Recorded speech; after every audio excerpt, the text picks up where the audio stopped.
Hello guys, hello guys, അച്ഛൻ നമ്മളെ മുട്ടായി എടുത്ത് തിന്നു ഗൈസ്, നമ്മളെ ചതിച്ചു ഗൈസ്. എടാ നീ എന്തെന്ന് പറയുന്നത്? പീടിയ അഞ്ചെണ്ണം വാങ്ങിയതാ. ഞാനൊന്ന് അച്ഛൻ നമ്മളെ വാങ്ങാണ്ട് കട്ടു. ഇതെന്നെ പീടിയ പോയപ്പോൾ കിട്ടിയ സാധനമാണ്. എവിലായി പോലെയില്ലേ കാണാൻ. ഇതിന്റെ വെറൈറ്റി കളേഴ്സ് ഞങ്ങൾക്ക് കുറേ കിട്ടിയായിരുന്നു. പക്ഷെ എല്ലാം ഇവിടെ അച്ചാച്ചനും അടിച്ചു തിന്നു. എന്താക്കണ്ടേ? മുട്ടായി ആടെ വെച്ച് അപ്പുറം പോയി ഇപ്പുറത്ത് വന്നേക്ക് മുട്ടായി ഇല്ല. അമ്മയ്ക്ക് തിന്നുണ്ട് വരും. ഓപ്പൺ ചെയ്യറാ.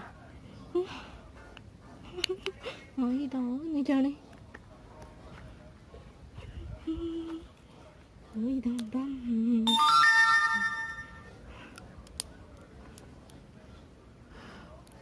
ഒന്ന് ഓപ്പൺ ആക്കപ്പാ.